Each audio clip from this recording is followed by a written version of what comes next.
Jey Uso just made his very emotional arrival to Raw as Intercontinental Champion, so we'll see what could be happening there. We'll also check out what's new with Woods, Roman Reigns, and more. Starting things off with Jey Uso and the official start to his Intercontinental Championship reign.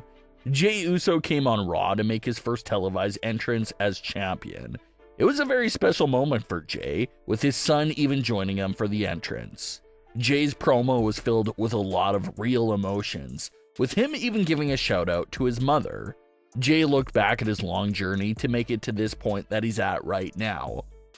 He said it wasn't easy at all. He remembered all the years where he was just known as a twin, and how people couldn't even tell them apart and didn't know who he was. And Jey said that everyone now knows who he is. Someone that was missing from Jey's speech was his brother, Jimmy Uso. We know things aren't smooth for the twin brothers on WWE television right now, but Jey did mention during the road to WrestleMania 40 that he still had an amount of love and care in his heart for Jimmy. So fans were shocked to see that Jey didn't really mention Jimmy outside of his quick lines in regards to being a twin. But interesting enough, a name that did get dropped during Jey's promo was Roman Reigns. And that name drop also gave us an update on where Jey's character stands at right now in regards to Roman Reigns. Jey pointed out his family was an obstacle during this journey, how Roman Reigns specifically made things hard for him to get to this point. And that led by Jey getting some mixed feelings from fans. Sure, Roman was purely evil, abusive, and manipulative towards Jey from 2020 to 2023. But in a strange way, Roman did help to shape Jey into the star that he is today. If you go back to some of those Thunderdome conversations between Roman Reigns and Jey Uso, Roman would often tell Jey that he was trying to make Jey into a star. He was trying to make Jey reach a point where people would know who he was and wouldn't get him confused with Jimmy just like in years past. It was actually Roman and Paul Heyman who gave Jey the nickname of Main Event Jey Uso in the first place. They made it their mission to elevate Jey Uso from being a twin that was lost in the tag team division, all the way up to a superstar that was main eventing Smackdown nearly every single week back then. So it's a tricky situation to look back at because yes, technically Roman was an obstacle that made things harder for Jey, but also at the same time, it was Roman who helped craft Jey into being the man he is today. Those comments from Jey in his promo also lets us know that despite the changes in power in the Bloodline, he's still not on friendly terms with Roman. So if Roman is ever going to need Jey's assistance, Jey isn't going to run back to Roman out of nowhere. It'll be up to Roman to make matters right there first with a proper apology. Fans have been trying to think of a way for Roman and Jey to get back on the same page, and there's a popular fan theory out there right now that does make a bit of sense, and it involves Jey's newly won Intercontinental Championship. WWE has done an amazing job of explaining to the audience just how important this singles championship is for Jey, and how it's something that's literally been 14 years in the making. So they greatly establish how special this title reign is for Jey. So if some tragedy was to strike Jey's young title reign, it would be heartbreaking and overall devastating on so many levels. Well, fans have been wondering, what if Solo Sikoa's bloodline ends up costing Jey Uso the Intercontinental title? Jey is minding his own business on Raw, enjoying his reign, but for whatever reason, his younger brother, Solo Sikoa, decides that he wants to flex his power a bit and make a statement.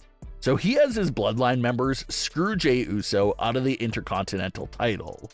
Jey was already against Solo Sikoa for some events that happened in 2023, and despite Jey having his own issues with Jimmy, we got to assume that Jey wasn't really a fan of how Solo took out Jimmy back in April. So Jey is already on shaky terms with Solo, so if the new bloodline sneaks in and costs Jey this title, that means the world to him. We got to assume that it's going to leave Jey really ready to pounce all over Solo Sikoa. And like we just saw Roxanne and Cora Jade say on NXT, a common enemy will often lead towards reunions.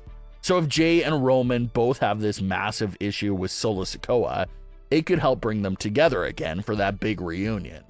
And maybe it's at this moment where we see Roman make that big apology to Jey Uso, and they'll reach a fresh new start for their relationship. So no doubt, it's going to be pretty difficult for the original Bloodline to get back together. When it comes to Jimmy and Jey, despite everything they've been through over the last few years, you sort of get the feeling that they can patch things up in no time. They're brothers, they're twins, and even that 2024 feud, they both expressed they have strong love for each other and miss each other. It was just misunderstandings that pulled them apart. So it should be pretty easy for them to get back on the same page. When it comes to Roman and Jey though, that's a bit more tricky.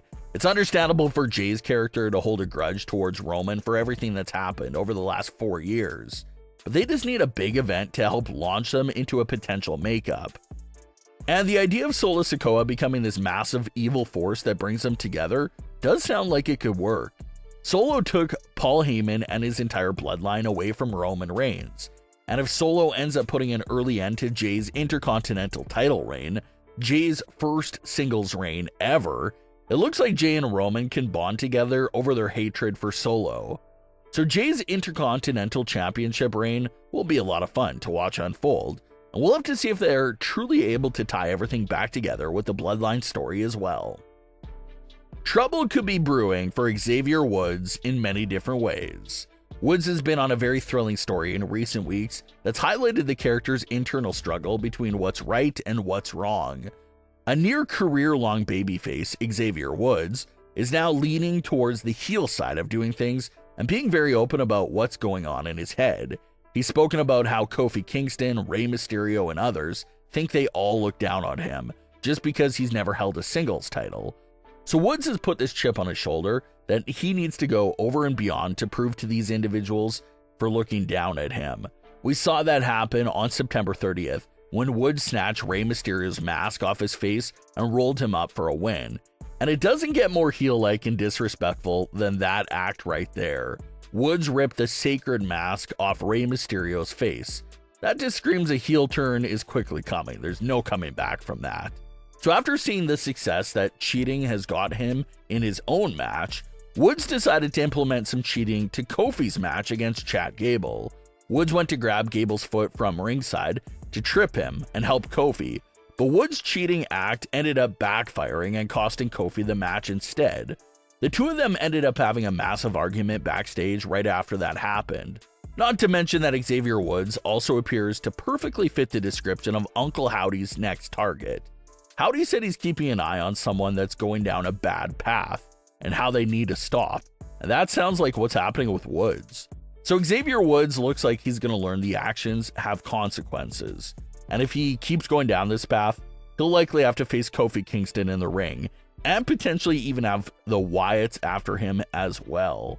But what are your thoughts on today's stories? Leave your comments below. Don't forget to subscribe with all notifications on, and leave a like if you enjoyed. Thanks for watching, guys.